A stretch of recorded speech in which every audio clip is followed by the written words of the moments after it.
السلام علیکم ورحمۃ اللہ وبرکاتہ۔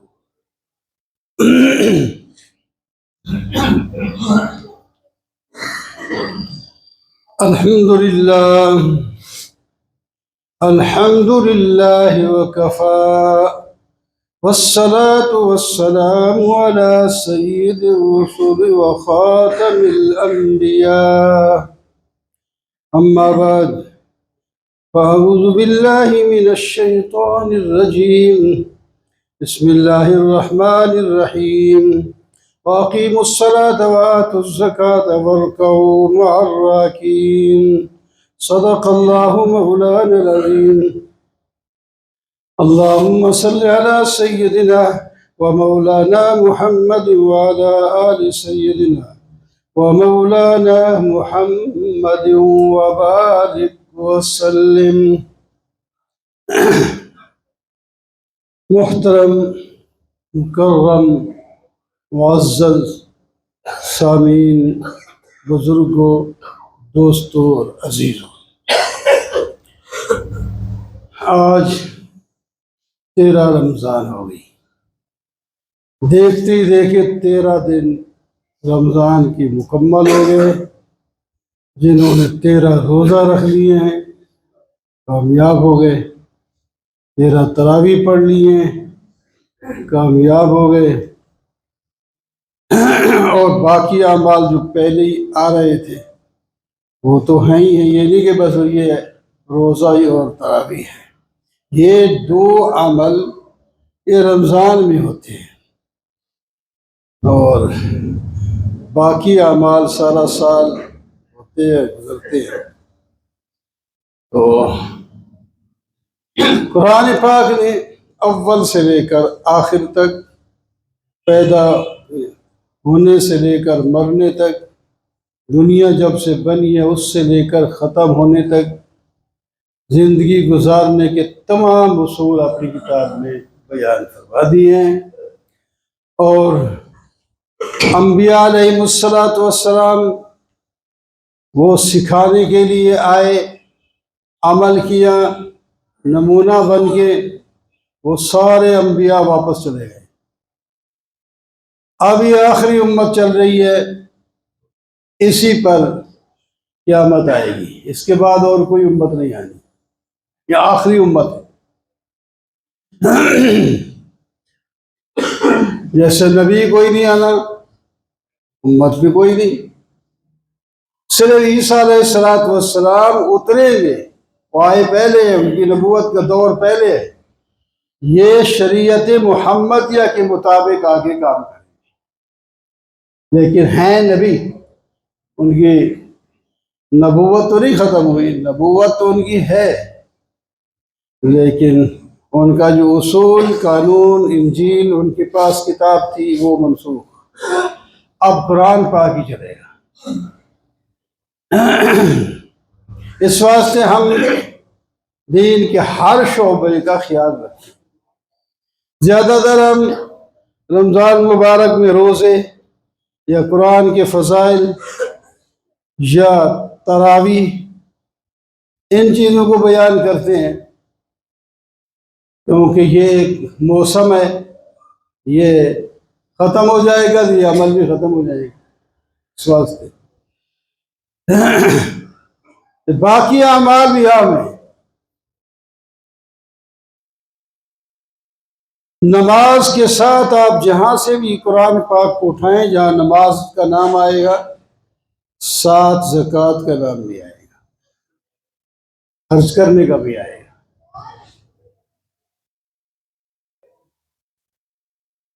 یہ سارا سال زکوٰۃ پھر بھی ہر آدمی پر نہیں ہوتی، صاحب نصاب پر ہوتی ہے،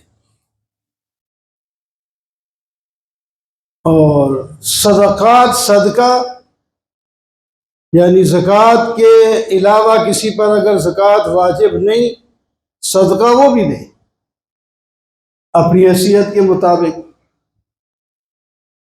صدقے سے مال بھی بڑھتا ہے، ایمان بھی مضبوط ہے۔ اور اللہ تعالیٰ کا غصہ ٹھنڈا ہو جاتا ہے. یہ کو تھوڑا صدقے کی طاقت ہے. صدقہ اللہ تعالیٰ کے غصے کو ٹھنڈا کر دیتا ہے. صدقہ بیماریوں اور بلاؤں سے بچا دیتا ہے. یہ زکوٰۃ کا پھر اس سے زیادہ اوپر فضائل ہے. یہ تو نفلی صدقے کی بات ہو رہی ہے. اور صدقہ کرنے سے انسان اللہ تعالیٰ کا محبوب بن جاتا ہے. یہ چھوٹی سی بات نہیں اللہ کا محبوب بن جانا. جو محبت چاہتے ہیں ان سے پوچھو کہ اللہ تعالیٰ کی ہمیں محبت مل جائے, اللہ ہم سے پیار کرے اور ہم اللہ سے پیار کریں. حکم بھی یہی ہے, سب سے زیادہ پیار اللہ سے کرنا ہے, سب سے زیادہ. باقی پیار کرو, منع نہیں ہے. بیوی بچوں سے پیار ہوتا ہے, اپنی ہر شے سے پیار ہوتا ہے, لیکن سب نیچے رہے. اللہ کی محبت سب سے اوپر رہے گی. وہ جو سب سے اوپر ہے اس کے ذرائع نیک اعمال ہیں. نیک اعمال بھی اپنی مرضی کے نہیں. ابھی بیان ہو رہا تھا کہ ادھر سے ادھر سے سننے والی بات کو پلے باندھ لیتے ہیں, تحقیق نہیں کرتے. محقق بات محقق ہونی چاہیے, صحیح ہونی چاہیے. جتنے نیک اعمال کریں گے اور اصول شریعت کے مطابق نبی علیہ الصلوۃ والسلام کی سیرت اور سنت کے مطابق کریں. اللہ تعالیٰ نے فرمایا میرے محبوب اعلان کر دیجیے گا, ان کنتم تحبون اللہ فاتبعونی یحببکم اللہ. اگر تم اللہ سے محبت کرنا چاہتے ہو تو میری اتباع. رسول اللہ صلی اللہ علیہ وسلم فرما رہے ہیں, اللہ نے فرمایا کہو کہ میری اتباع کرو, پھر اللہ تم سے محبت کرے. اور جس سے محبت ہوتی ہے اور اس پر کوئی الزام بھی نہیں ہوتا, اس کا قصور ہوتا ہے تو معاف کر دیا جاتا ہے. پیار جو ہے کوئی نہیں, محبت ہے. تو اللہ تعالیٰ نے فرمایا پیار بھی کروں گا, تمہارے گناہ بھی معاف کر دوں گا. حدیث پاک میں آتا ہے نبی علیہ الصلوۃ والسلام نے فرمایا 3 آدمی اللہ تعالیٰ کو بہت ہی پسند ہے, بہت پیار کرتے ہیں اللہ تعالیٰ ان کے ساتھ. پھر اس کی تفصیل فرمایا ایک وہ شخص ہے کہ مجمع لگا ہوا تھا, جس طرح ابھی جمعہ کا مجمع لگا ہوا ہے. ایک شخص آیا, اس نے اپنی ضرورت کا اظہار کیا, کچھ مانگا کہ میں ضرورت مند ہوں, میری مدد کرو. کسی نے کوئی پرواہ نہیں کی. وہ پھر مایوس ہو کے جا رہا تھا. ایک آدمی مجلس سے اٹھا, دوسروں سے آنکھیں نظریں بچاتا ہوا اس کے پاس پہنچا, چپ کر کے اس کو دے کے واپس آ گیا. کسی کے سامنے, کسی کو پتہ ہی نہیں لگا. اللہ کو پتہ ہے یا اس بندے کو پتہ ہے جس کو اس نے دیا, تیسرے کسی کو پتہ ہی نہیں لگنے دیا. تو اللہ تعالیٰ فرماتے ہیں یہ میرا محبوب ہے, یہ میرا محبوب ہے. اللہ اکبر. کسی نے پرواہ نہیں کی.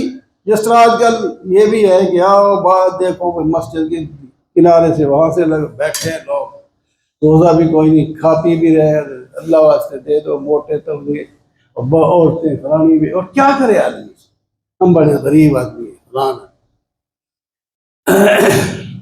یہ عادت بنا رکھی ہے. تو اس واسطے جو دینے والے ہیں وہ بھی پریشان ہوتے ہیں کہ کیا کریں, کس کو دیں. لیکن کئی جو کہتے ہیں جیسے بھی ہم دیں, وہ پہ یہاں پیسے تڑوا کے سب کو دے رہتے ہیں. وہ وشواس سے وہ ذرا ادھر ادھر کی ساری گلیاں بیٹھی ہوتی ہیں.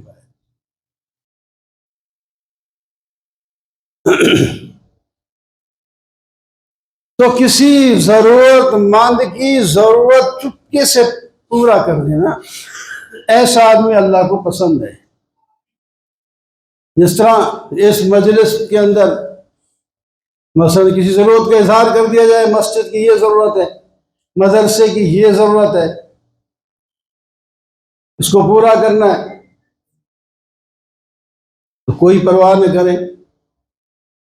لیکن اللہ تعالیٰ کسی کے دل میں ڈال دے وہ ساری ضرورت پورا کر کے چلا جائے تو اللہ کو کتنا محبوب ہو۔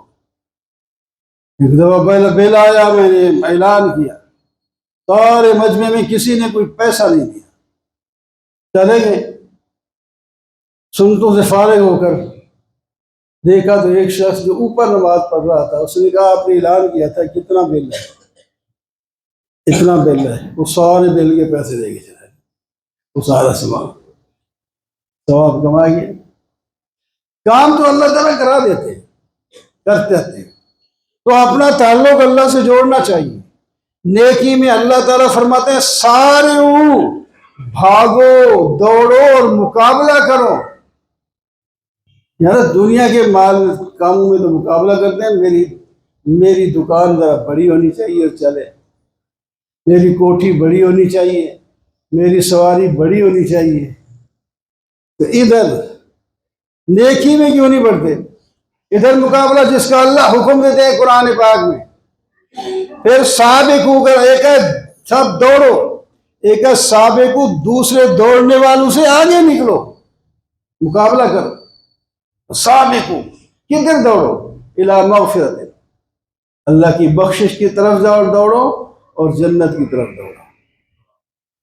دو چیزیں، اس کی طرف دوڑو۔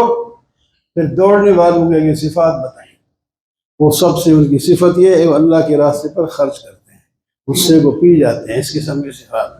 والکاظمین الغیظ والعافین عن الناس، کسی سے قصور ہو گیا، اس نے معافی مانگی تو معاف کر دیا۔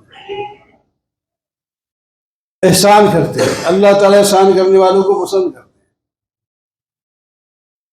اور دوسرا شخص جو اللہ کو پسند ہے، سفر جاری تھا، جہاد کا سفر تھا یا تجارت کا سفر تھا یا حج کا سفر تھا، کوئی بھی تھا، سفر تھا، ایک قافلہ جا رہا تھا۔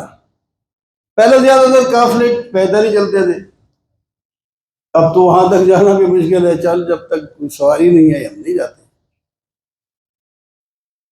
تھک گئے، رات کو سفر کرتے تھے، پچھلی رات پڑاؤ ڈالتے، آرام کرتے تھے۔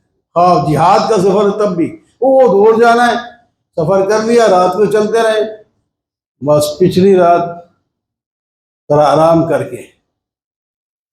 تو سارے تھکے ماندے تھے، وہ بس سامان وہاں رکھتے گئے اور جناب لیٹ گئے، نیند آ گئی۔ ایک شخص سوتا نہیں، وہ وضو کرتا ہے اور اللہ کے حضور نماز شروع کر دیتا ہے، ذکر کرتا ہے اور تملق کے ساتھ اللہ سے مانگتا ہے، بخشش مانگتا ہے، جو جی ضرورت ہے وہ مانگتا ہے اللہ تعالیٰ سے۔ باقی سب سوئے ہوئے ہیں۔ فرمایا یہ جو ایک اٹھ کر اس طرح میری عبادت کر رہا ہے یہ مجھے بہت ہی محبوب ہے۔ اس واسطے یہ کام کرنے کے ہیں، کوئی کرے یا نہ کرے، ہم اپنے دل میں سوچے ہم نے کرنا ہی کرنا ہے، کرنا ہی کرنا ہے۔ تو نماز کے ساتھ زکوٰۃ اور صدقات بھی ضروری ہے، مال بڑھے گا اس سے۔ زکوٰۃ کا معنی ہی بڑھنا ہوتا ہے اور پاک کرنا ہوتا ہے۔ جو آدمی زکوٰۃ ادا کرتا ہے اس کا مال بڑھتا بھی ہے اور پاک بھی ہوتا ہے، حلال ہوتا ہے، اور پھر اس سے جو کام ہوں گے وہ بھی اچھے ہوں گے، صحیح ہوں گے۔ ورنہ وہ مال کہیں ایسی جگہ پر لگ جائے گا پتہ ہی نہیں، جہاں یہ خرچ نہیں کرنا تھا وہاں خرچ کرے گا۔ اور جس کا حلال مال ہے اس کا مال حلال جگہ بھی لگے گا۔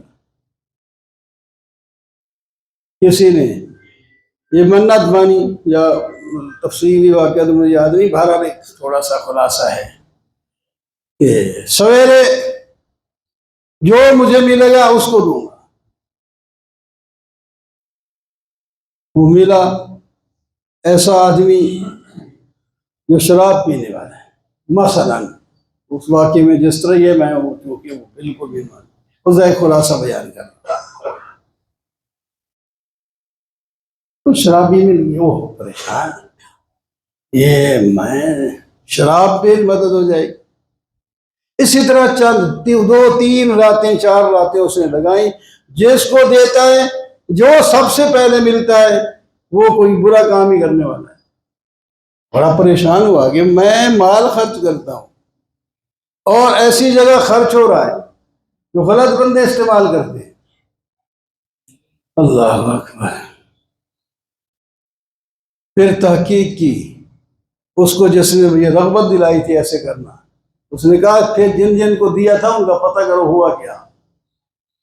جن جن کو دیا تھا انہوں نے وہ گناہ چھوڑ دیا، اب حلال مال ان کے پاس آ گیا، اب وہ شراب چھوڑ گئے، جوا چھوڑ گئے، فلاں جو بھی خرابیاں اس کے اندر تھی وہ چھوڑ دیا، تو اب مال کام آ گیا نا اس کا۔ چور کو چوری سے بچایا، شراب کو شراب سے بچایا، شرابی کو وغیرہ وغیرہ۔ تو مال حلال جگہ پہ لگتا ہے، اور مال اگر حلال نہ ہو تو پھر غلط جگہ پہ لگتا ہے۔ اس واسطے پہلے مال کو حلال طریقے سے کمانا چاہیے، پھر مصرف دیکھے۔ وہ تو اس کی منت مانی تھی نا، اس منت کے مطابق یا اس کی ہدایت کے مطابق جو اس نے کو سمجھایا تھا وہ اس نے اس واسطے کیا۔ آپ اس نے چور کو دے دیا، فلانے کو دے دیا، لیکن اس مال چونکہ حلال تھا اس کا نتیجہ یہ نکلا کہ انہوں نے وہ گناہ چھوڑ دی۔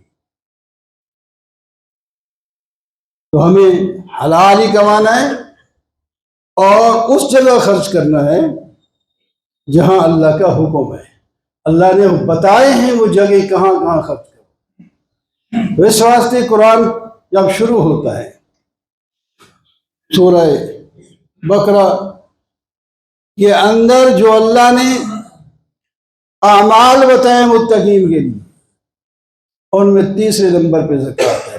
پہلا عقیدہ ٹھیک کرو، دوسرے نمبر پہ نماز پڑھو، تیسرے نمبر پہ مال، وہاں زکوٰۃ کا لفظ نہیں، وَمِمَّا رَزَقْنَاهُمْ يُنْفِقُونَ، جو ہم نے تمہیں دیے وہ خرچ کریں۔ اور آخرت پر کتابوں کو مانتے ہیں، آخرت کو مانتے ہیں، یہ 5 کام کرتے ہیں، اولئک علی ھدی من ربہم واولئک ھم المفلحون، یہ سیدھے راستے پہ بھی جا رہے ہیں اور یہ لوگ کامیاب بھی ہیں۔ اس واسطے ہم اپنی ہر نعمت کو اللہ کے حکم کے مطابق، آنکھ نعمت ہے، کان نعمت ہے، ہاتھ نعمت ہے، پاؤں نعمت ہے، مال نعمت ہے، یہ ساری چیزیں ہم نے اللہ کی مرضی کے مطابق خرچ کریں گے تو ہمیں دنیا میں بھی فائدہ ہوگا اور آخرت میں بھی فائدہ ہوگا۔ وَأَقُولُ قَوْلِي هَذَا وَالْحَمْدُ لِلَّهِ۔